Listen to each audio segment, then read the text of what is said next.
It all began, as most catastrophes do, with a clerical oversight involving a stapler. Not just any stapler, a GX77 interstellar staplex, capable of binding 32 forms per second, cross-sectioned by legal jurisdiction and bureaucratic weight. It was known among mid-tier documentarians as the Widow Maker, and it had a reputation for violent jams during solar flares. Its user, a minor Level 8 documentation drone operator named Glik, was halfway through his third cup of Synthebrew, a beverage legally classified as both a stimulant and a war crime, when the stapler jammed. The jam occurred precisely as Glik was filing Form 77GR/17B, Species Termination Finalization Notice, for the Terrans. The same Terrans who, according to the records, had gone extinct 70 years ago, or so everyone thought. Glik, like most clerks in the Galactic Sanctions Bureau, had no real idea what any of these forms meant. He knew they were supposed to be filed, stamped, triple certified, translated into Irisi legal high glyph, and then filed again in an adjacent subdirectory. He also knew that when the staplex jammed, you didn't question the error. You filed a repair ticket. You muttered a curse. You kicked the stapler gently while whispering apologies to the machine spirits.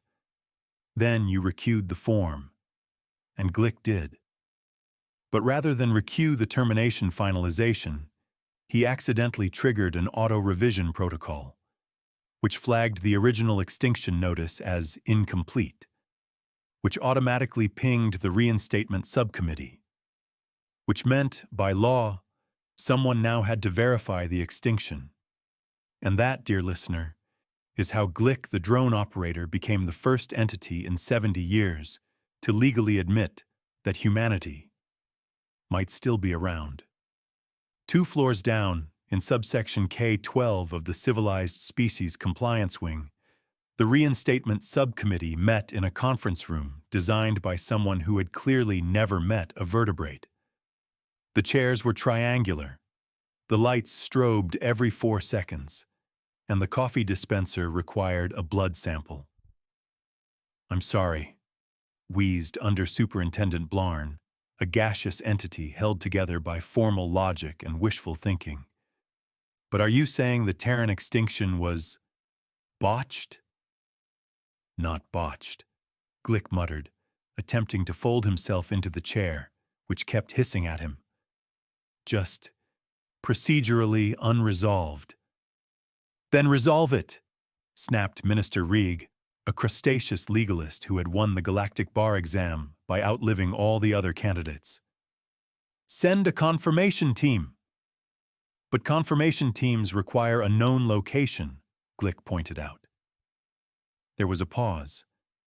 The room, like the galaxy, went very, very quiet. Then Blarn gurgled, "Are you telling us we lost the entire planet?" Glik opened his mouth, closed it, and finally said, "Technically, Earth is still registered under classified level Omega blackout." "Ah." Rieg blinked both sets of eyes. "A blackout so severe we can't even access it." "Yes." "Because?" "The file was sealed by the Concordat High Assembly." "Because?" "The Terrans scared them." There was a long, wet silence. Blarn adjusted his containment field. "Send someone unofficial. Someone expendable." All eyes turned to Glik. What followed was a 42-page procedural loophole journey, a requisition form for field verification, normally reserved for planet-scale volcanic anomaly inspectors, and one very awkward telepathic clearance check with a Yscari-mind archivist who kept forgetting Glik's name halfway through sentences. The clearance came through. Glik was issued a Type 3 Sea Explorer's permit, a flame-retardant vest, and a one-way ticket to the Outer Rim. His orders were simple: find any trace of humanity, confirm they were extinct, or confirm they weren't, preferably the former. Enter Sarge Winters. No one really knew Sarge's full name.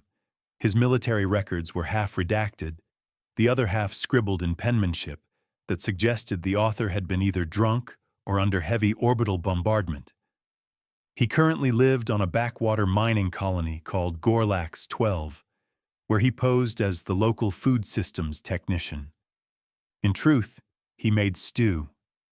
Stew so good it once caused a bar fight between a Takrath blood cultist and a vegetarian diplomat. The locals just called him Sarge, because asking for his last name tended to end the conversation. He was retired-ish, until Glik showed up. "Are you human?" Glik asked, crouching beside a boiling pot of unidentifiable protein. Sarge didn't look up. "Define human." Glik blinked. "Upright bipedal mammal, carbon-based, with a disproportionate sense of sarcasm and a tendency toward planetary-level destruction." Sarge scratched his beard. "Yeah, that checks out." "Then I require your signature," Glik said, pulling out a datapad. "To verify the existence of Homo sapiens and prevent catastrophic multi-galactic legal consequences." Sarge stared, then burst out laughing. "Let me guess," he said, wiping his eyes. "Someone upstairs finally noticed the extinction paperwork didn't go through?" Glik looked pained. "How did you know?" "Son, we wrote the manual for this kind of screw-up." Sarge took a long swig of some questionable brown liquid. "You ever hear of the Vogon Registry Massacre? They denied us a starport permit, so we reclassified their planet as a recreational hazard zone. Took 3 months and 5 liters of coffee." Glik nodded solemnly. "That explains a lot." "We don't do subtle," Sarge added, "but we do thorough. As it turns out, Terran veterans had been hiding in plain sight for decades, under pseudonyms, false species tags, or in some cases, by pretending to be very small types of warfish. When Sarge signed the confirmation form, a cascade of events triggered across the Bureau. Earth was flagged for reclassification. The extinct species badge was quietly removed, and most importantly, the Terrans were now eligible for back pay. To the Galactic Treasury's horror, several quadrillion credits were owed to veterans who had technically never resigned. Which is why, 24 hours later, a Concordat strike team descended on Gorlax 12 with the urgent goal of making Sarge unalive. It did not go well. The strike team consisted of elite enforcers from 3 different species, all trained in anti-human tactics. They arrived with plasma rifles, EMP mines, and a field cook with an anti-allergy kit. None of it helped, because Sarge had been expecting them. His stew pot exploded first, then came the sonic mines hidden in the spice rack. Then the ceiling fell on 2 of them, mostly by accident. Possibly.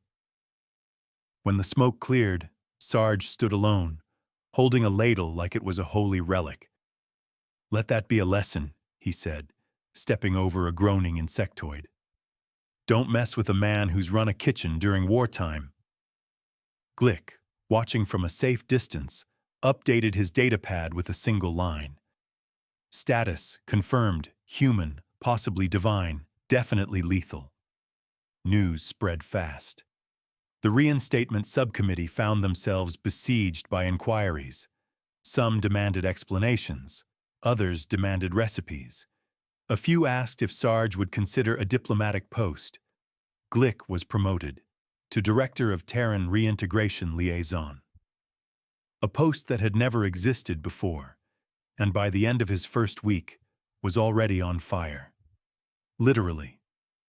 Someone had tried to fax a ceasefire order into a coffee maker. Within months, Terran enclaves began to re-emerge. A covert listening station on the moons of Yarrow 9 revealed that humans had infiltrated over 24 mercantile and military sectors, under assumed identities, of course. Some were war vets, some were engineers, Some, disturbingly, were actors. But all of them shared one common trait. They knew how to disappear. And now, thanks to Glik, they were suddenly visible. On the day Earth was formally removed from the extinct species register, Sarge Winters gave a speech. It was broadcast across 17 sectors, and the transcript is still studied in diplomatic academies. It read, in full, "We were never gone. You just stopped looking. Also, your ration packs still taste like recycled boot leather. Fix that." Somewhere in the bureaucratic maze of the Concordat core, a single sealed file flickered. It read, "Halden James, status unknown. Last seen, Cryopod 77B, drift sector." And beneath that, a line appeared. "Reinstatement status, pending." In the dim-lit corner of a bar on Gorlax 12, a peculiar-robed traveler was recounting tales of long-forgotten Earth customs to a half-asleep bartender. "Strangest species I ever catalogued," he said, swirling something that might have once been citrus. "Invented sarcasm, planetary eviction, and bath towels all in the same century. Gave them 3 stars. Would have been 4, but someone stole my towel." The bartender grunted. "Right," said the traveler, standing. "Time to hitch a lift. Don't panic." He left, humming a tune no one could quite place. Earth remained sealed, but for the first time in 70 years, the galaxy remembered why that seal had been placed. Because humanity was back. And this time, they were bringing lunch.